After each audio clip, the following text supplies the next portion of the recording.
Our last speaker for the night is Arvy. Yeah.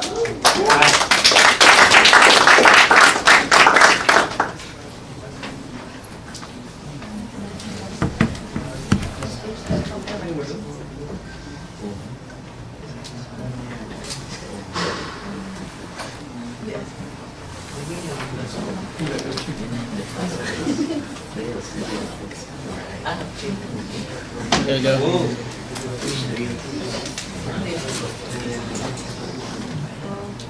Hi. Good evening to everyone. So I guess I'm gonna start now.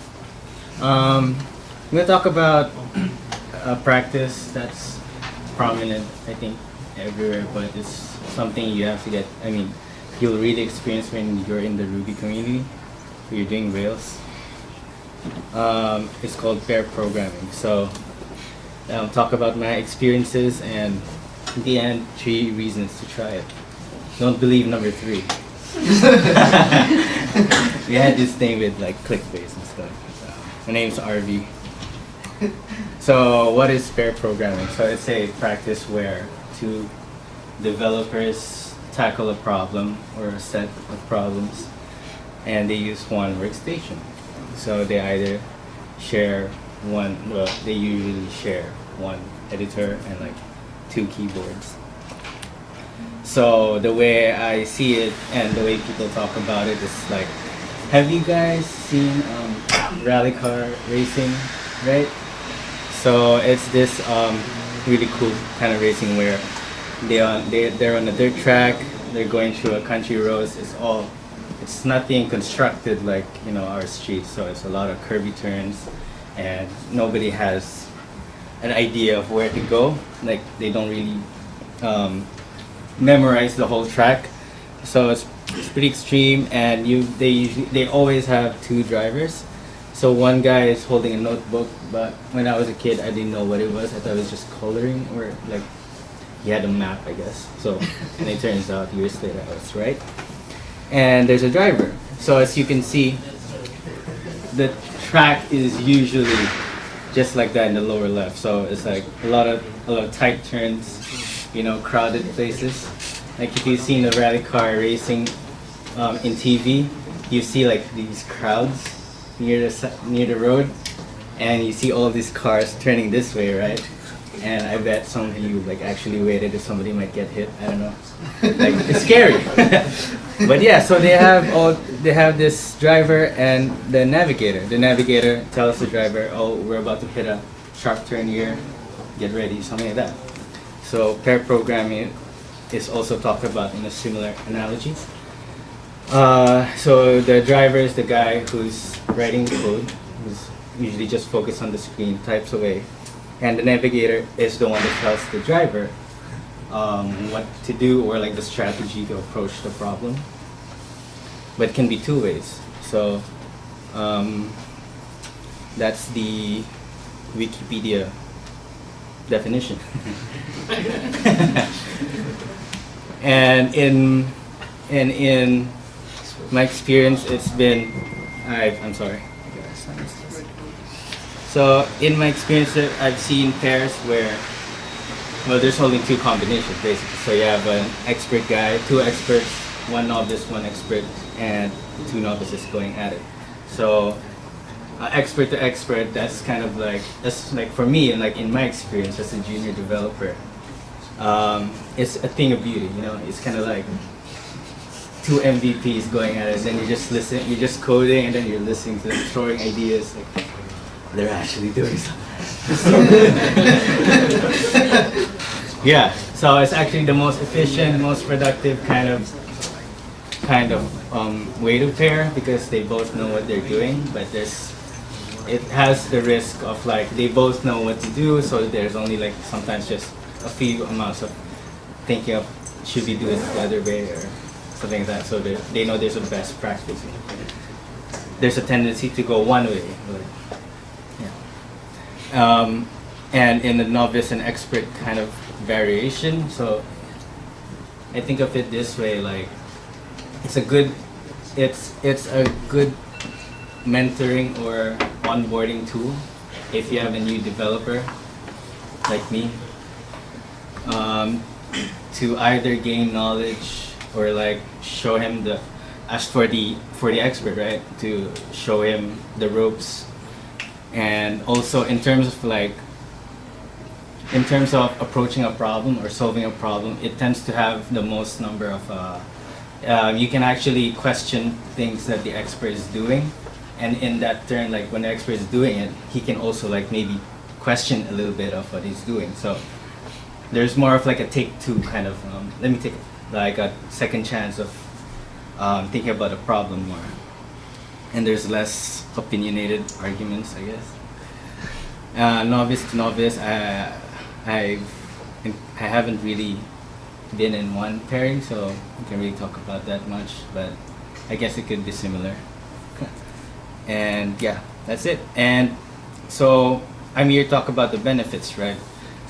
Three key. So I said experience, so I'm just talking about my experience, and I think a lot of us, like even if you're a senior or whatever, you could relate to this, you know. And maybe if you haven't been in one, maybe it could get you started, like get really interested in it. So here in Logica, we really practice pair programming, and as a guy who's still new in the industry or in my work, I've noticed these three things primarily. So one is productivity, and code quality, and lastly is knowledge transfer, or like sharing or like throwing knowledge, or like inheritance from two guys and a girl, or not gender specific. Right. Okay, so productivity, right? So the thing about productivity, what I really mean is that it's about focus. When you're focused, I find myself, or like other people, I think you should be more productive, right? Because you're focused at a problem, you're not distracted, you don't have time to do other things that's not related to what you're doing. And I find that in pair programming, I found myself focusing more and finding like I had the capacity to actually focus that much, you know. When I pair program, I barely have time to look at my phone, or like, well, since we're using one laptop, I don't have the time to check Facebook or like think about other stuff. I'm actually in the zone, you know. Like, it's crunch time. Like in the NBA, it's like the final 3 seconds, except that you have the whole day. It's crunch time all day. That's how we roll. You know? So that's one of the things that I love about pair programming, because I honestly am the type of person that get easily distracted, or I tend to multitask a lot in my mind. Like when I'm thinking about code and then it starts to get too difficult, my mind starts to get stuck, and then I start thinking about ducks, or like, I don't know, something else not related to the task. I'm that type of person, and yeah. And when I was first pair programming, I found myself to like I was really surprised at how focused I was. It was like when we finished one feature, when we finished pair programming, I looked at the time, and I was actually surprised we've spent 2 hours. I thought it was going to be a quick 30-minute lunchtime thing, you know. I had a buggy code, so yeah, focus. So it's really helpful in making you a better productive person. So that's one.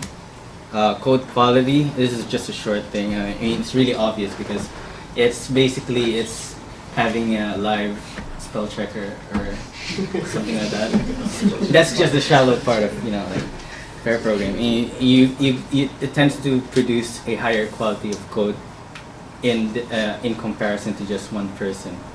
It's just it could be just the small stuff like, oh, you missed a variable declaration over here, or it could be stuff like, why are you doing this? You've already repeated. Can we just express this better? You know, it tends to put people at a hot seat, I guess, of like, it helps you question things. I mean, for me, I find it helpful to like question why are we doing this. Like, I'm a novice guy, so if there's a tendency for juniors to not question experts or like their seniors, or they're too shy to do it because it might give off a different impression. And as a junior, if you guys come into the industry, please don't ever be shy to ask questions or like question things, because you actually learn a ton of things from your mentor or from another developer. It doesn't have to be a senior or junior. I mean, people have varying degrees of knowledge, right? So yeah, always ask why, and yeah, code quality. Last thing, knowledge transfer. This is for me, it was the best thing I found in pair programming. So as just a context, I've never web developed professionally or even in my entire life. So everything to me since I joined the Logic has been new. So pair programming has actually accelerated that growth for me. Like, every day you always expect to learn things, right? So you always have a baseline of your old self, of who you were yesterday, what you knew. And every time after pair programming, and I come in the next day, I always feel a lot more confident that I've learned something, because especially when I'm pairing with someone who's been doing web development for years, it's a gold mine of knowledge, you know? It's like, I don't know, it's like the Hobbit guy went into the castle with all the gold coins. It's kind of like that. You know the movie, right? I'm just trying to put things in perspective. So it kind of feels like that, you know, like sometimes my parent, he or she would let me do something, and then comes back and totally changes the whole thing, which is fine, because I'm thinking, oh my god, you could actually do it like this. And yeah, not only that, but you also pick up a lot of good habits from people who have good habits, or like people who've developed better habits than you do. Like, for example, keeping track of what to do. Like, I never made lists before, but sometimes these days I tend to like make a list of what I have to do, because the logic in that is that you can just look at the list, and you don't have to think about it. So there's less cognitive work being done. So yeah, that's one of the good habits. So yeah, pick up good habits, gain a lot of knowledge in the industry from your peer. Could be either junior or another senior guy. It doesn't matter. I mean, people know stuff, and some people know more than others, despite experiences. Is that clear? Yeah? Sorry. So, other than, I don't know why, I had an emoji, you know, it's a fire emoji, you know, just trying to be millennial and stuff. Like, that's not too formal, right? The caveat is fire. Like, so just a few warning. I mean, I've talked about the benefits, and like I've been talking about pair programming like it's wet wipes cleaning your butt. It feels good. It's great. It's amazing. You know. But there's also a caveat, or like there is another side to it, and one of it is it can get tiring, sort of way. I mean, depends on what you're looking for. For me, it's tiring in a good way. So, but it's tiring because like I said, you're focused 100% of the time. Sometimes you're so focused you forget to take a break. You forget you're hungry, and that's bad. Okay, kids, eat food. No kidding. It's a joke. Nobody's a kid here. Everybody's an adult. It can get tiring, yeah, because you're focused a lot of time. It takes a lot of mental energy on your part. So the way around that is to always remind yourself to take a break. My parent and I, we usually have a Pomodoro thing going on, so every 25 minutes, get reminded, take a break, 5 minutes, stuff like that. Sometimes if you have two opinionated guys, well, there's a tendency to just argue away. Oh, it should be like this, it should be like that. No, this is a better name. No, that's a better name. stuff like that, right? Yeah, so it comes down to your personality. It's not original, but it's nice. Like different people have different personality, and like how you fit in between two people sometimes, it's a mixture. And it's not original, I got that from podcasts. Like if he's watching, it's really good. I got that from a podcast somewhere. And yeah, so it's their personality, sometimes it clashes. So and yeah, another warning I guess, don't forget to take bio breaks. First time I wanted to pee like so badly that I had to hold it because I thought we were getting close to solving a problem, right? And I was like, I could hold this for like 5 more minutes, You can stop the Pomodoro. Yeah. And the Pomodoro was like 10 minutes. I can tell you, the next Pomodoro we're done. We can take a longer break, And yeah, you gotta it's okay to take a break in the middle of a Pomodoro or any pairing session you're doing. Don't be shy. So, I mean, if you're new, you don't know these things yet. So yeah, that's it. And in conclusion, pair programming is fun, and as much as it's taxing, as much as it takes a lot of energy from me, like if you're an introverted guy, or whatever, it's still fun, and it reaps a lot of benefits for a lot of people. And if you've never tried pair programming, you have to try it at least once in your life or in your career. And pair programming isn't just limited to just being in the same physical spot as the developer.